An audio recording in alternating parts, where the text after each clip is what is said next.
Selamat sore saudara yang kekasih, Shalom. Hari ini saya ingin berbicara tentang kompromi. Lebih dulu kita baca Roma pasal 12 ayat yang kedua.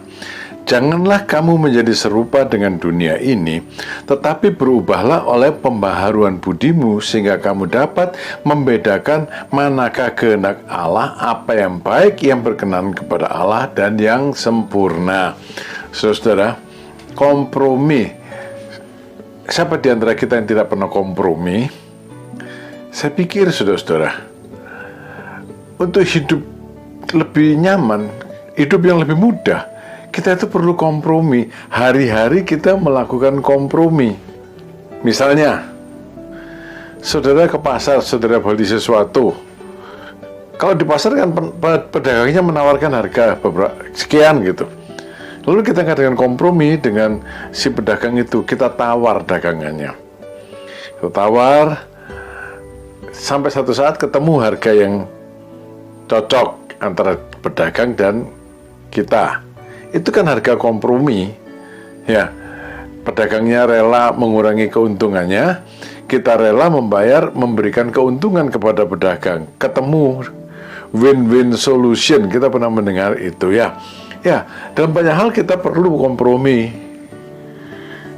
Misalnya juga mau pindah rumah, suami istri, atau mau renovasi rumah, maka mungkin perlu kompromi antara suami dan istri. Suaminya kepengen di sini, istrinya kepengen di sana kalau mau pindah rumah. Ya, lalu kompromi di mana tempatnya, atau mau direnovasi, suaminya kepengennya begitu, istrinya pengennya begitu, atau anak ikut nimbrung pengennya begini. Kompromi sampai ketemu satu kesepakatan, win-win solution. Sebagian dari kehendak suaminya dibuang, mengambil sebagian dari kehendak istrinya. Sebagian kehendak istrinya dibuang, menerima sebagian dari kehendak suaminya. Itu namanya kompromi. Ya mau tidak mau kita di dunia mesti kompromi. Ya, kompromi.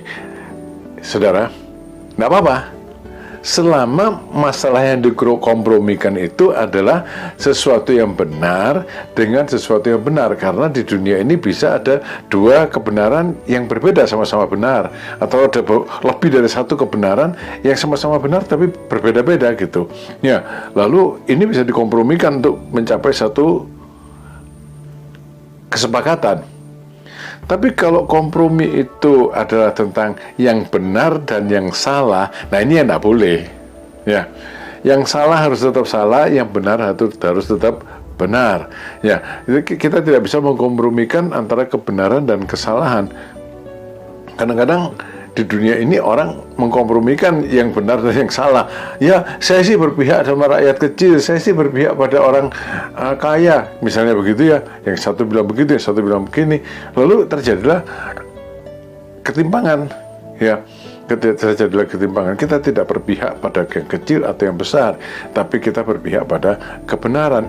Nah, disinilah kompromi tidak boleh diadakan. Rasul Paulus menasihatkan jemaat di Roma, janganlah kamu menjadi serupa dengan dunia ini. Kenapa? Kalau dunia ini, saudara-saudara, dia kompromi.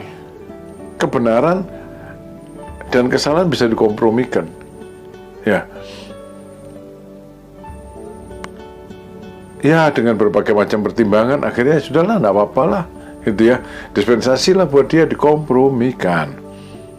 Ya, iman dikompromikan di dunia ini. Ya, semua agama sama-sama ya. Saya sih agamanya, ya saya ke sini, pokoknya 5 agama dimasuki semua. Kan semua agama sama. Kompromi. Nah, dalam hal begini kompromi ya tidak bisa, saudara. Karena ini bertalian dengan hal yang benar atau salah. Jangan menjadi serupa dengan dunia ini. Atau kalau di dunia ini tidak bisa kompromi gini. Kalau kamu tidak sepaham sama saya, kamu aku bunuh. Aku singkirkan kamu kalau kamu tidak sepaham sama saya. Nah, kalau di dunia kan gitu. Makanya ada teroris ya kaum radikal. Itu karena mereka tidak mau kompromi. Saudara-saudara, dalam hal kebenaran kita pun tidak bisa kompromi. Tidak boleh. Kita harus tetap berpegang pada kebenaran yang kita yakini dan tidak ada yang lain. Apa?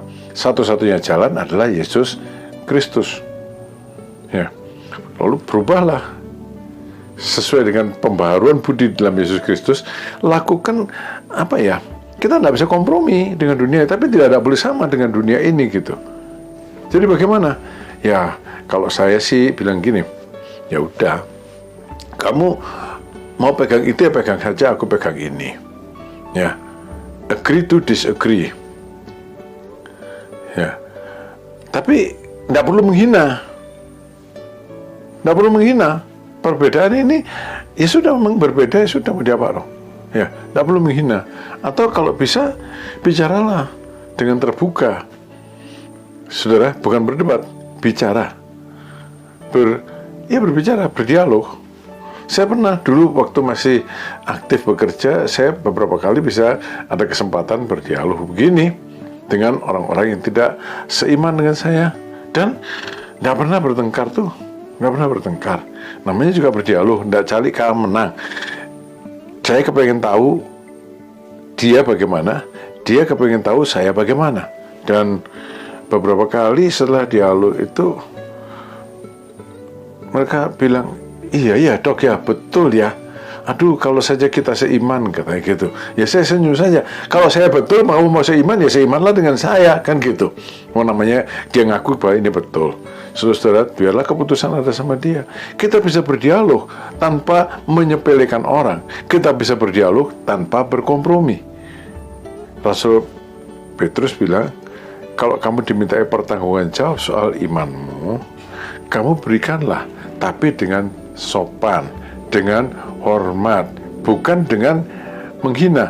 Nah, kalau kita melakukan dengan menghina, itu namanya intoleran. Ya, tapi kalau kita memberikannya dengan sopan, dengan dialog yang baik, maka itu namanya toleran. Ya, pada akhirnya tetap berbeda, ya tidak apa-apa. Memang siapa yang bisa memaksakan iman kepada seseorang? Tapi jangan menjadi serupa dengan dunia ini yang bilang sama aja lah, nggak apa-apa, kamu itu saya ini sama aja, Tuhannya satu juga. Nggak bisa, Tuhannya beda. Ya. Atau kalau kamu tidak sepaham dengan saya babat kamu. Tidak bisa juga, itu tidak boleh. Siapa kasih kuasa kepada kita untuk membunuh orang lain? Jangan menjadi serupa dengan dunia ini. Ya, kompromi untuk hal-hal yang benar dan benar untuk hidup sehari-hari ya memang harus dilakukan. Tapi kompromi untuk hal iman, kebenaran yang asasi itu tidak boleh dilakukan. Tuhan memberkati saudara. Amin.